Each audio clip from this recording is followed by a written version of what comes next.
ഇതിനിടയിൽ പ്രിയപ്പെട്ടവരെ, നമ്മുടെ സെക്രട്ടേറിയറ്റിന് മുന്നിൽ ചില ഉദ്യോഗാർത്ഥികൾ സമരമനുഷ്ഠിച്ചു തുടങ്ങിയിട്ട് 10-25 ദിവസമായി. ആരാണ്? അധ്യാപക റാങ്ക് ഹോൾഡേഴ്സിന്റെ പ്രതിഷേധം. 25 ദിവസമായി തുടരുന്ന LPST, അതായത് LP school teacher rank holders സമരം അവസാനിപ്പിക്കില്ലെന്ന നിലപാട് കടുപ്പിച്ചതിനു പിന്നാലെ UPST റാങ്ക്, അതായത് UP സ്കൂളിലെ ടീച്ചിങ് അസിസ്റ്റന്റുമാരുടെ റാങ്ക് ഹോൾഡേഴ്സും അനിശ്ചിതകാല സമരവുമായി രംഗത്തെത്തി. നിയമന നടപടികൾ വൈകിപ്പിക്കുന്നുവെന്ന ആരോപണവുമായി ഉദ്യോഗാർത്ഥികൾ പ്രതിഷേധം ഇപ്പോഴും സെക്രട്ടേറിയറ്റിന് മുന്നിൽ തുടരുകയാണ്. ഈ പ്രതിഷേധത്തിന് സിനിമാ താരങ്ങളുടെ അടക്കം പിന്തുണയും ലഭിച്ചിട്ടുണ്ട്. സാന്ത്വന സജു ഉണ്ട്. സാന്ത്വന, വെരി ഗുഡ് മോർണിംഗ്. സാന്ത്വന, CJP ജന്തർമന്ദിൽ നടത്തിയ പ്രതിഷേധം നമ്മൾ കണ്ടതാണ്. അത് പ്രവേശന പരീക്ഷയിലെ സുതാര്യത ഉറപ്പുവരുത്തുക, വിദ്യാഭ്യാസ മന്ത്രി ധർമ്മേന്ദ്ര പ്രധാൻ രാജിവെക്കുക എന്നീ ആവശ്യങ്ങളായിരുന്നുവെങ്കിൽ സെക്രട്ടേറിയറ്റിലേക്ക് ജൻസികൾ ഇപ്പോൾ പ്രതിഷേധം നടത്തുന്നത് അവിടെ അവരെഴുതിയ പരീക്ഷയിൽ അവർക്ക് ഉയർന്ന റാങ്ക് കിട്ടിയിട്ടും നിയമന ഉത്തരവ് നൽകുന്നതിൽ വൈകുന്നു എന്നുള്ളതാണ്. സർക്കാർ ഇത് കാര്യമായി പരിഗണിക്കാൻ സാധ്യതയുണ്ടോ?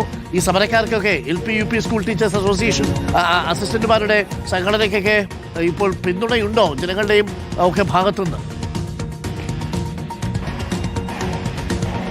അരുൺ, കഴിഞ്ഞ സർക്കാരിന്റെ കാലത്ത് നമ്മൾ പല പരീക്ഷകൾ എഴുതി ഇത്തരത്തിൽ റാങ്ക് ലിസ്റ്റിൽ വന്നിട്ട് ജോലി കിട്ടാതിരുന്ന ഉദ്യോഗാർത്ഥികൾ അവിടെ വന്ന് സമരം ചെയ്ത കാഴ്ച നമ്മൾ കണ്ടതാണ്. അന്നത്തെ പ്രതിപക്ഷവും ഇന്നത്തെ ഭരണപക്ഷവുമായിട്ടുള്ള UDF സർക്കാർ അന്ന് ഉദ്യോഗാർത്ഥികളുടെ ഒപ്പം നിൽക്കുകയും അവർക്കൊപ്പം ഉണ്ടാകുമെന്നൊക്കെയുള്ള ഉറപ്പ് നൽകുകയും ഒക്കെ ചെയ്തിരുന്നതാണ്. പക്ഷെ എന്തായാലും പുതിയ സർക്കാർ ഭരണത്തിൽ വന്ന് 2 മാസം പിന്നിടുമ്പോഴാണ് നമ്മൾ ഈ കാണുന്നത് പോലെ തന്നെ ഇത്തരത്തിൽ സെക്രട്ടേറിയറ്റിന്റെ മുന്നിൽ വിവിധ ഉദ്യോഗാർത്ഥികൾ സമരം ചെയ്യുന്ന കാഴ്ച കാണേണ്ടി വരുന്നത്. അരുൺ സൂചിപ്പിച്ചതുപോലെ തന്നെയാണ് LPST റാങ്ക് ഹോൾഡേഴ്സും അതുപോലെ തന്നെ UPST റാങ്ക് ഹോൾഡേഴ്സുമാണ് ഇപ്പോൾ സെക്രട്ടേറിയറ്റിന് മുന്നിൽ സമരം ചെയ്തുകൊണ്ടിരിക്കുന്നത്. ഇതിൽ തന്നെ LPST റാങ്ക് ഹോൾഡർമാരുടെ സമരം ഇപ്പോൾ 25 ദിവസം ആകുകയാണ്. ഇന്നിപ്പോൾ അവർ സമരം തുടങ്ങിയിട്ട് 25 ദിവസമാണ്. അനിശ്ചിതകാല സമരമാണ്. അത് മാത്രവുമല്ല, നിരാഹാര സമരവും അവർ ഇതിനിടയ്ക്ക് കൂടെ നടത്തി വരികയും ചെയ്യുന്നുണ്ട്. ഇതുമായി ബന്ധപ്പെട്ടുള്ള ചർച്ചകളൊക്കെ കഴിഞ്ഞ ദിവസമൊക്കെ നടന്നിരുന്നു വരും. പക്ഷേ 2 മാസം തരണം എന്നുള്ള കാര്യമാണ് സർക്കാർ അവരോട് ആവശ്യപ്പെടുന്നത്. പക്ഷേ 2 മാസം തരണമെന്ന് ആവശ്യപ്പെടുമ്പോഴും 2 മാസത്തിന് ശേഷം ഈ നിയമനം ലഭിക്കുമോ ഇല്ലയോ എന്ന കാര്യത്തിൽ ഇപ്പോഴും സർക്കാരിന് മറുപടി പറയാൻ കഴിയുന്നില്ല എന്നുള്ളതാണ്. അതുകൊണ്ട് തന്നെ തങ്ങൾ എന്തായാലും സമരം നിർത്തില്ല, ശക്തമായ സമരവുമായി മുന്നോട്ടേക്ക് പോകുമെന്ന് തന്നെയാണ് LPST റാങ്ക് ഹോൾഡർമാർ വ്യക്തമാക്കുന്നത്.